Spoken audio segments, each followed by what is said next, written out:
El monasterio de San Juan de la Peña se aferraba a la ladera de la montaña como si la propia roca lo hubiera parido. Diciembre de 1977. El invierno había llegado temprano aquel año a los Pirineos aragoneses, cubriendo los caminos con una capa de nieve que crujía bajo las sandalias gastadas del hermano Tomás. A sus 62 años, sus manos nudosas ya no soportaban bien el frío, pero seguía siendo él quien subía cada semana al pueblo de Santa Cruz de la Seroz para recoger las provisiones. Aquella mañana, mientras el viento silbaba entre los pinos centenarios, 3 figuras encapuchadas emergieron del antiguo claustro. El hermano Tomás, el joven novicio Marcos de apenas 22 años, y el hermano Gabriel, bibliotecario del monasterio y custodio de los manuscritos medievales. Los 3 habían solicitado permiso al padre abad para realizar una peregrinación de 3 días a una antigua ermita situada en lo alto del valle, un lugar casi olvidado donde, según los textos antiguos, se guardaba un relicario de plata del siglo XII. El tiempo empeora. Quizás deberíais esperar, les advirtió el padre abad, mientras observaba el cielo plomizo desde la ventana de su austera celda. Volveremos antes de que la tormenta llegue, respondió Gabriel con una seguridad que pronto resultaría trágicamente equivocada. Llevamos estudiando ese relicario durante años. Si existe, completaría nuestros archivos sobre la historia de la orden. El padre abad asintió finalmente. Confiaba en Gabriel, un hombre metódico y prudente que había dedicado 3 décadas a catalogar cada pergamino y cada reliquia del monasterio. Tomás era igualmente confiable, conocedor de cada sendero de la montaña incluso con los ojos cerrados, y el joven Marcos, aunque inexperto, mostraba una devoción y entusiasmo que recordaba al abad su propia juventud. Los 3 monjes partieron al amanecer. Llevaban mochilas pequeñas con lo esencial: pan, queso curado, cantimploras de agua, mantas delgadas, 3 pequeñas linternas y un mapa dibujado a mano por Gabriel, basado en las descripciones de los manuscritos. También cargaban 3 velas de cera virgen, gruesas y blancas, que debían encender en la ermita como parte del ritual de oración. La última persona que los vio fue María Echeverría, una anciana que vivía en las afueras de Santa Cruz. Desde la ventana de su cocina, observó a los 3 hombres ascender por el camino que conducía hacia el bosque de Osa. Recordaría después que el más joven se había detenido un momento para ajustar su sandalia, y que el viento había apartado momentáneamente su capucha, revelando un rostro que le pareció iluminado por una extraña alegría. Esa noche, la tormenta llegó con una furia que los meteorólogos no habían previsto. Durante 3 días, la nieve cayó sin descanso, aislando el monasterio y los pequeños pueblos de la zona. Cuando los monjes no regresaron al 4.º día, el padre abad dio la alarma. La Guardia Civil organizó una búsqueda que se extendería durante semanas, rastreando cada barranco, cada cueva, cada rincón accesible del valle. No encontraron nada, ni huellas, ni signos de campamento, ni restos de comida o ropa. Era como si los 3 monjes hubieran sido borrados del paisaje, tragados por la blancura inmaculada que ahora cubría las montañas.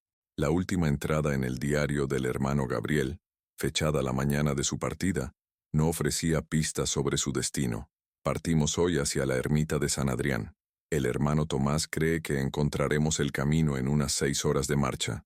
El novicio Marcos no deja de hablar sobre el relicario, como si ya lo tuviera entre sus manos. Le he dicho que la fe debe templarse con paciencia. Esta noche, si Dios quiere, encenderemos las velas ante el altar de piedra y rezaremos por aquellos que nos precedieron. Que la luz nos guíe en la oscuridad. Enero de 1978.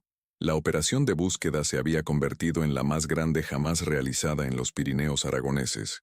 La Guardia Civil, apoyada por voluntarios de los pueblos cercanos y expertos montañeros, peinó sistemáticamente cada sector del valle. Helicópteros sobrevolaron la zona cuando el tiempo lo permitió, aunque la niebla persistente y las frecuentes nevadas complicaron los esfuerzos. El sargento Javier Mendoza, veterano de rescates en montaña, dirigía las operaciones desde un puesto improvisado en el ayuntamiento de Santa Cruz. Sobre un gran mapa topográfico, marcaba cada zona rastreada con meticuloso detalle.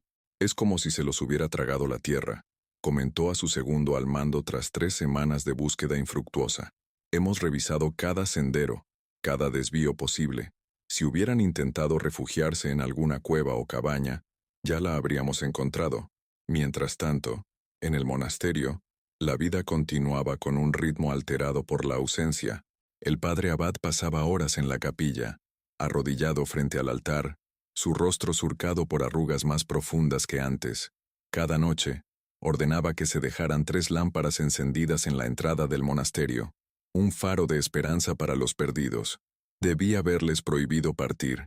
Se reprochaba durante las largas noches de insomnio. Vi las nubes. Sentí el cambio en el aire.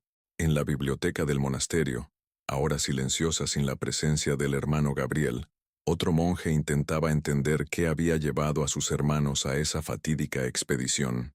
El hermano Agustín, que había ayudado a Gabriel en la catalogación de manuscritos durante años, revisaba los textos antiguos que su colega había estado estudiando. Menciona una ermita dedicada a San Adrián, explicó al sargento Mendoza cuando éste visitó el monasterio. Pero hay un problema. En nuestros registros aparecen 3 lugares diferentes con ese nombre en la zona. Esta revelación obligó a los equipos de búsqueda a dividirse aún más, explorando localizaciones separadas por kilómetros de terreno escarpado.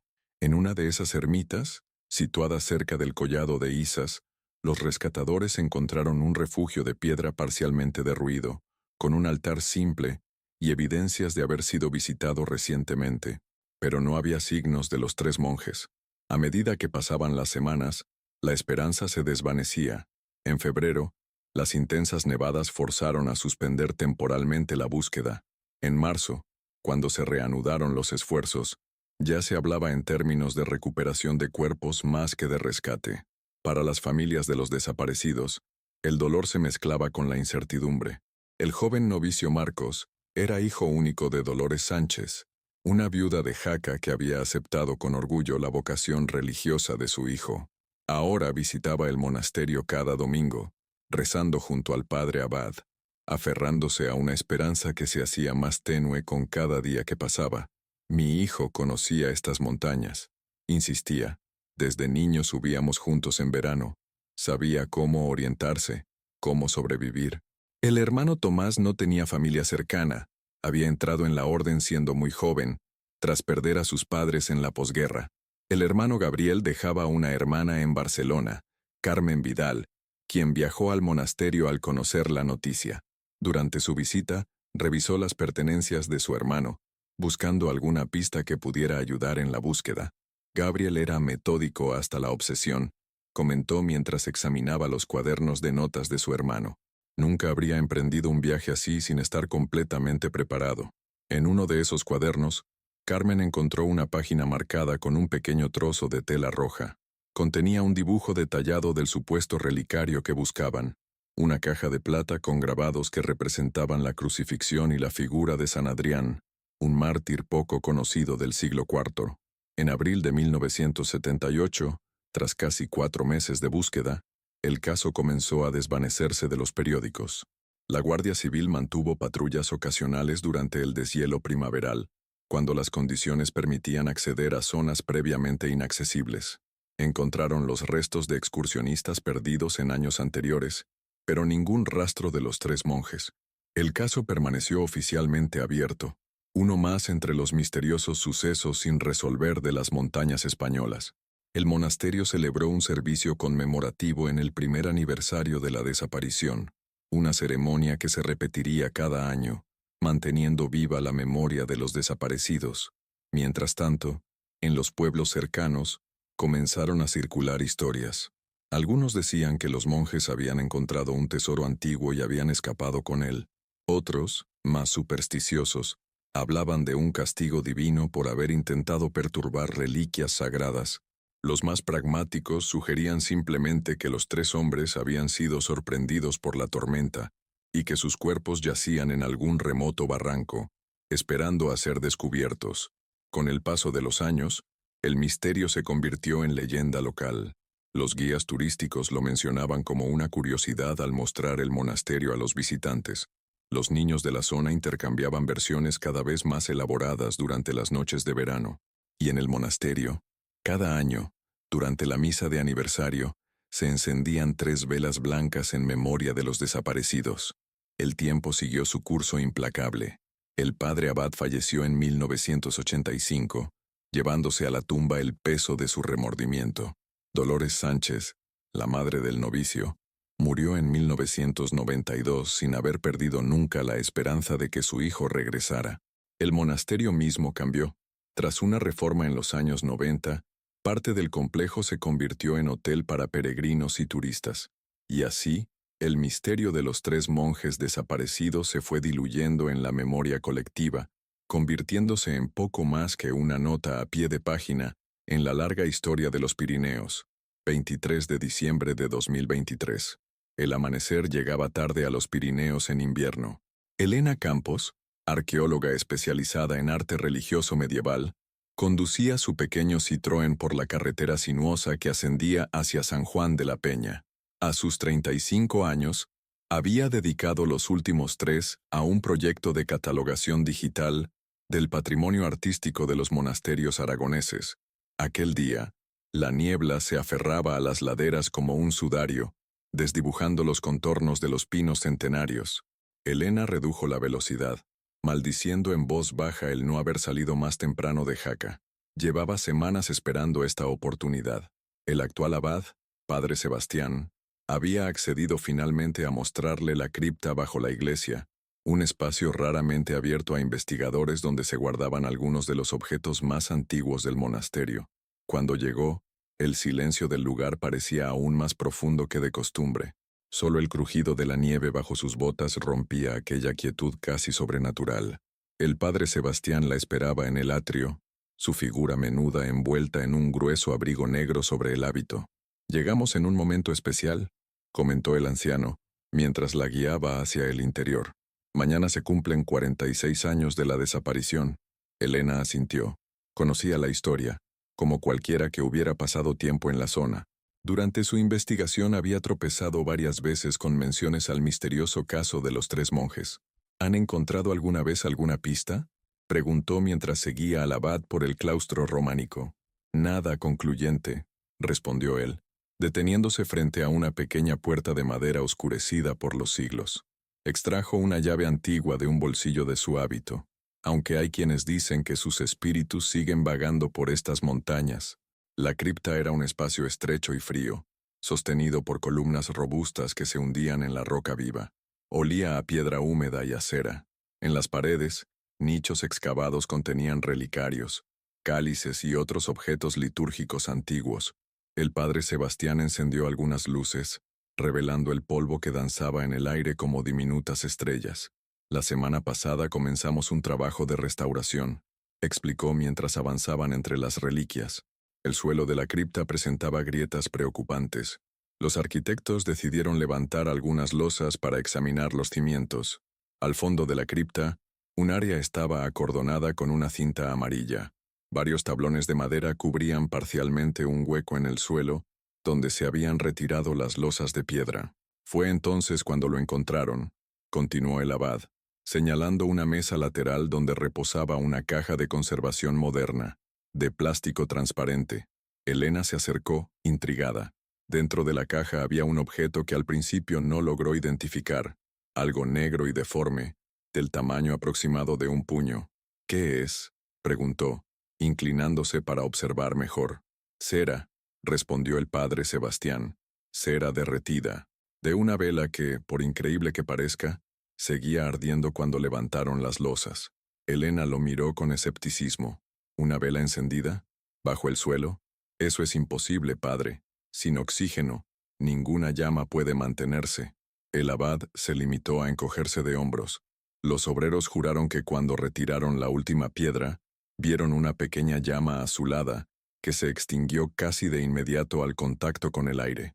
Lo que es indiscutible es que la cera estaba aún caliente, casi líquida.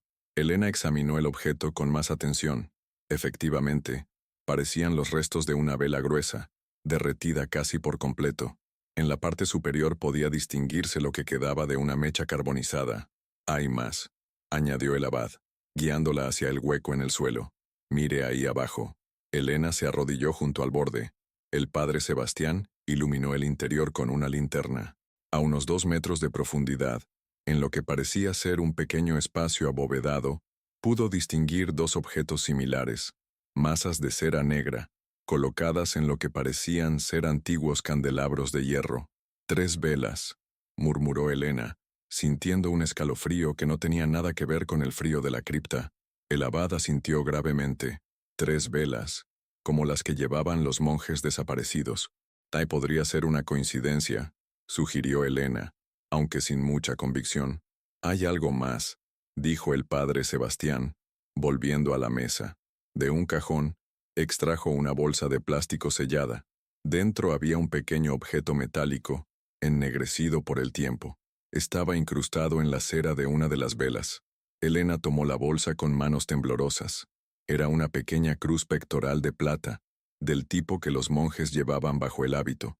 Grabadas en el reverso, apenas visibles, estaban las iniciales G. Umbe. Gabriel Vidal, susurró. El descubrimiento conmocionó a la pequeña comunidad del monasterio. El padre Sebastián, tras consultar con sus superiores, decidió contactar con las autoridades. 2 días después, un equipo de la Guardia Civil, acompañado por un juez y un forense, visitó el lugar. La noticia, inicialmente contenida, comenzó a filtrarse a la prensa local. Misterio en San Juan de la Peña. Hallazgo relacionado con monjes desaparecidos en 1977, tituló El Heraldo de Aragón en su edición del 28 de diciembre. Los restos de las velas fueron enviados a un laboratorio en Zaragoza para su análisis. Los resultados preliminares confirmaron que se trataba de cera de abeja de alta pureza, similar a la que se utilizaba en el monasterio para ceremonias especiales. La antigüedad exacta era difícil de determinar, pero los expertos no descartaban que pudieran haber estado allí durante décadas.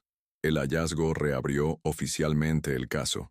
Los archivos polvorientos fueron desempolvados en la comandancia de la Guardia Civil en Jaca. Se localizó al sargento Mendoza, ahora un anciano de 85 años que vivía retirado en Benasque, quien accedió a ser entrevistado acerca de la investigación original. Mientras tanto, Elena, fascinada por el misterio, solicitó permiso para examinar los documentos personales de los monjes desaparecidos que aún se conservaban en el monasterio. El padre Sebastián, reconociendo su experiencia en investigación histórica, accedió con la condición de que compartiera cualquier hallazgo. En la antigua celda del hermano Gabriel, convertida ahora en almacén, Elena descubrió cajas de cartón con cuadernos, libros y papeles personales que no habían sido revisados en profundidad desde la desaparición. Entre ellos, un pequeño diario de cuero gastado contenía anotaciones sobre la búsqueda del relicario de San Adrián. Una entrada, fechada 3 semanas antes de la desaparición, llamó poderosamente su atención. He encontrado referencias a un pasaje subterráneo. Los textos del abad Martín, 1623, mencionan una vía secreta que conduce desde el monasterio hasta la ermita sagrada, utilizada en tiempos de persecución. Si estas indicaciones son correctas, existe un acceso oculto en la cripta, bajo la losa que muestra el símbolo del pez. Elena sintió que el corazón le daba un vuelco. Volvió a la cripta, examinando cuidadosamente las losas que aún permanecían intactas. En una esquina, parcialmente oculta por un antiguo arcón, descubrió una piedra grabada con un sencillo símbolo, un pez estilizado, el antiguo símbolo cristiano del Ichthys. Era exactamente donde se había abierto el suelo y donde habían encontrado las velas. La noticia del posible descubrimiento de un pasaje secreto, bajo el monasterio de San Juan de la Peña, generó un interés inmediato que trascendió lo local. Periodistas de medios nacionales llegaron a la zona, junto con equipos de televisión que transmitían en directo desde las puertas del histórico edificio. En redes sociales, las teorías y especulaciones se multiplicaban con cada hora que pasaba. Para controlar la situación, las autoridades decidieron establecer un perímetro de seguridad alrededor del monasterio. Solo personas autorizadas podían acceder al recinto, mientras un equipo multidisciplinar se formaba para investigar el hallazgo: arqueólogos, espeleólogos, técnicos de la Guardia Civil y expertos en patrimonio histórico.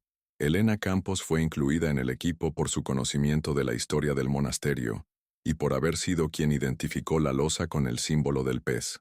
A mediados de enero de 2024, los trabajos de excavación comenzaron bajo la supervisión del Dr. Manuel Ferrer, un reconocido arqueólogo de la Universidad de Zaragoza especializado en estructuras medievales subterráneas. Debemos proceder con extrema cautela, advirtió el Dr. Ferrer durante la primera reunión del equipo. Estamos tratando con un edificio de incalculable valor histórico. Cualquier daño sería irreparable. La excavación avanzó lentamente. Tras retirar completamente las losas que rodeaban la zona del hallazgo, quedó al descubierto una pequeña cámara abovedada de aproximadamente 3 metros cuadrados. En el centro, tal como Elena había visto, se encontraban 2 candelabros de hierro con restos de velas derretidas. El suelo estaba cubierto por una fina capa de polvo, pero lo más sorprendente era que no había signos evidentes de entrada o salida, aparte de la abertura creada al levantar las losas. Es como si hubieran sellado la cámara con las velas aún encendidas dentro, comentó uno de los técnicos, expresando el pensamiento que todos compartían. Durante 3 días, examinaron minuciosamente cada centímetro de la pequeña cámara. Utilizando equipos de última generación, realizaron análisis de densidad en las paredes para detectar posibles huecos ocultos. En la pared norte, los sensores indicaron una anomalía, una sección que parecía menos densa que el resto. Podría ser una puerta tapiada, sugirió el Dr. Ferrer, examinando las lecturas. Con extremo cuidado, comenzaron a retirar las piedras de esa sección. Tras horas de meticuloso trabajo, apareció ante ellos la entrada a un túnel estrecho que se adentraba en la montaña. El pasaje, de apenas 1 metro de alto, obligaba a avanzar agachado. Las paredes, talladas en la roca viva, mostraban marcas de herramientas antiguas. La expectación era palpable mientras el equipo se preparaba para la exploración. Se estableció un sistema de comunicación por radio y se instalaron luces temporales en los primeros metros del túnel. Elena, junto con 2 espeleólogos y un agente de la Guardia Civil, formó parte del primer grupo de exploración. El túnel descendía suavemente durante unos 50 metros, antes de comenzar a ascender de nuevo. El aire era sorprendentemente respirable, aunque cargado de humedad. En las paredes, a intervalos regulares, pequeños nichos tallados en la roca parecían haber servido para colocar lámparas de aceite.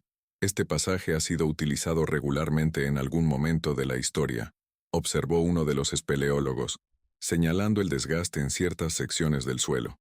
Tras casi 1 hora de avance cauteloso, el túnel desembocó en una segunda cámara, más amplia que la primera. A diferencia de la anterior, esta mostraba signos claros de haber sido acondicionada como un pequeño santuario. En una pared, un altar rudimentario tallado en la roca estaba presidido por una cruz simple grabada en la piedra. Frente al altar, 3 esqueletos yacían en el suelo, dispuestos con los brazos cruzados sobre el pecho. El silencio que siguió al descubrimiento fue absoluto, roto solo por el zumbido de las lámparas LED y el sonido distante del agua goteando en algún lugar del túnel. «Dios mío», susurró Elena finalmente. «Los encontramos». Los restos fueron identificados preliminarmente como correspondientes a 3 hombres adultos, uno de edad avanzada y 2 más jóvenes, consistentes con las edades de los monjes desaparecidos. Junto a ellos se encontraron fragmentos de tela que podrían haber pertenecido a sus hábitos, así como algunos objetos personales, un rosario de madera, una pequeña navaja plegable y un cuaderno de notas cuyas páginas, aunque amarillentas y frágiles, seguían siendo legibles. El cuaderno resultó ser del hermano Gabriel. Las últimas entradas, escritas con una caligrafía cada vez más temblorosa, arrojaron luz sobre el destino de los 3 monjes. Día 2. Estimado. La tormenta nos sorprendió a mitad de camino. Tomás sugirió regresar, pero la nieve ya había borrado el sendero. Buscando refugio, encontramos la entrada a una cueva que Tomás recordaba haber visto en veranos anteriores. Al explorarla, Marcos descubrió marcas en las paredes, símbolos cristianos antiguos. Seguimos el túnel, creyendo que podría conducirnos a la ermita que buscábamos. Día 3. Estimado. El túnel parece interminable. Nuestras provisiones se agotan. Marcos está convencido de que estamos siguiendo un pasaje secreto mencionado en los textos antiguos. El frío es intenso, pero seguimos avanzando. Día 4. Estimado. Hemos llegado a una pequeña cámara con un altar. Marcos cree que es la verdadera ermita de San Adrián, un lugar de culto secreto utilizado durante las persecuciones. Hemos encendido las velas para rezar y descansar. Tomás está débil. La edad y el esfuerzo lo han agotado. Día 5. Estimado. Tomás ha empeorado durante la noche. Tiembla incontrolablemente. Marcos y yo hemos intentado regresar por el túnel para buscar ayuda, pero un derrumbe bloquea el camino. Estamos atrapados. Conservamos las velas encendidas como señal de nuestra fe. Que Dios tenga misericordia de nosotros. La última entrada, escrita con trazos apenas legibles, decía simplemente: Tomás ha fallecido esta noche. Marcos está inconsciente. Nuestras velas se consumen. He encontrado otro túnel que asciende, pero no tengo fuerzas para explorarlo. Dejo este testimonio para quien nos encuentre. Que nuestras almas encuentren el camino que nuestros cuerpos no pudieron hallar. La confirmación oficial llegó 3 semanas después. Las pruebas de ADN, comparadas con muestras obtenidas de pertenencias personales conservadas en el monasterio, y con el ADN de Carmen Vidal, la hermana del hermano Gabriel, quien aún vivía, con 96 años, en una residencia de Barcelona, confirmaron la identidad de los 3 monjes. El descubrimiento sacudió a la opinión pública. Los medios de comunicación dedicaron extensos reportajes al caso, reconstruyendo la tragedia con testimonios de quienes habían participado en la búsqueda original y de los expertos que habían participado en la reciente excavación. La imagen de las 3 velas encontradas aún encendidas bajo las losas de la cripta se convirtió en un poderoso símbolo que capturó la imaginación colectiva. Pero el misterio no estaba completamente resuelto. ¿Cómo habían llegado las velas a la cámara bajo la cripta? ¿Y cómo era posible que parecieran haber estado ardiendo durante todo este tiempo? La respuesta comenzó a tomar forma cuando los espeleólogos, continuando la exploración del sistema de túneles, descubrieron que el segundo túnel, mencionado en la última entrada del diario de Gabriel, efectivamente existía. Ascendía de manera sinuosa durante más de 100 metros, terminando abruptamente en lo que parecía ser un derrumbe de piedras y tierra. Análisis geológicos posteriores determinaron que este punto se encontraba directamente bajo la cripta del monasterio. La teoría que emergió, respaldada por los hallazgos arqueológicos, sugería una secuencia de eventos tan trágica como sorprendente. Los 3 monjes, atrapados en la cámara subterránea tras un derrumbe en el túnel principal, habían muerto uno tras otro debido al frío, el agotamiento y posiblemente la falta de oxígeno. El hermano Gabriel, el último en fallecer, había descubierto un segundo túnel que, sin saberlo, conducía de vuelta hacia el monasterio. Sin fuerzas para explorarlo completamente, y probablemente ya afectado por la hipotermia, Gabriel habría avanzado lo suficiente para colocar las 3 velas encendidas en lo que creía sería un punto visible si alguien excavaba desde arriba, una última señal desesperada para indicar su presencia. Por una cruel ironía del destino, el punto donde colocó las velas estaba separado de la cripta por apenas unos metros de roca, pero suficientes para que la señal nunca fuera detectada. Con el tiempo, un pequeño desprendimiento habría sellado también este túnel, creando la cámara hermética donde las velas fueron encontradas casi 5 décadas después. La pregunta que desconcertaba a científicos y público por igual era: ¿cómo podían haber permanecido encendidas las velas durante tanto tiempo? Los análisis de laboratorio ofrecieron una posible explicación. La cámara sellada contenía una rara combinación de gases, producto de la descomposición de minerales en la roca caliza, que había creado un fenómeno de combustión extremadamente lenta, casi imperceptible. En condiciones normales, una vela se consume completamente en pocas horas, explicó la drometrosa Luisa Martínez, química especializada en fenómenos de combustión de la Universidad Complutense de Madrid. Pero en esta cámara hermética, con una composición atmosférica única y temperaturas constantemente bajas, el proceso se ralentizó hasta un punto que desafía nuestros conocimientos actuales. Algunos científicos propusieron explicaciones alternativas. Quizás las velas no habían estado ardiendo continuamente, sino que se habían reencendido espontáneamente debido a cambios en la presión atmosférica cuando se abrió la cámara. Otros sugerían que podrían haber sido colocadas allí mucho después de la desaparición de los monjes, quizás por alguien del monasterio que conocía la existencia del pasaje, pero guardó silencio por razones desconocidas. Pero para la mayoría de los habitantes de la región, la explicación científica importaba menos que el significado simbólico del descubrimiento. Las velas eternas, como comenzaron a ser conocidas, se convirtieron en un símbolo de fe inquebrantable y esperanza eterna. En junio de 2024, 6 meses después del hallazgo inicial, se celebró una solemne ceremonia en el monasterio de San Juan de la Peña. Los restos de los 3 monjes, colocados en sencillos féretros de roble, fueron finalmente sepultados en el cementerio del monasterio, con la presencia de autoridades religiosas, civiles y cientos de personas llegadas de toda España. Carmen Vidal, la hermana del hermano Gabriel, pudo asistir a la ceremonia a pesar de su avanzada edad. Con lágrimas en los ojos, colocó una pequeña cruz de plata sobre el féretro de su hermano. «Por fin puedo despedirme», murmuró. «Durante décadas me pregunté qué había pasado, si habían sufrido, si sabrían que estábamos buscándolos». El caso de los 3 monjes desaparecidos en los Pirineos terminó siendo documentado como uno de los misterios más extraordinarios resueltos en la historia reciente de España. El sistema de túneles, tras ser completamente explorado y asegurado, fue abierto parcialmente al público como parte del recorrido turístico del monasterio, aunque la cámara donde fueron encontrados los cuerpos permanece cerrada como señal de respeto. En cuanto al relicario de San Adrián que los monjes buscaban originalmente, nunca fue encontrado. Sin embargo, durante la excavación de los túneles, los arqueólogos descubrieron algo quizás más valioso: un pequeño nicho oculto que contenía manuscritos medievales excepcionalmente bien conservados, incluyendo una copia desconocida de las Crónicas de Aragón, del siglo XIII, y textos litúrgicos que se creían perdidos durante la Guerra Civil Española. Elena Campos dedicó los años siguientes a estudiar estos manuscritos, descubriendo que contenían información valiosa sobre la historia temprana del cristianismo en la península ibérica y referencias a otros posibles pasajes y cámaras secretas en diferentes monasterios de la región. En cierto modo, el hermano Gabriel y sus compañeros finalmente encontraron lo que buscaban, reflexionó Elena en una entrevista años después.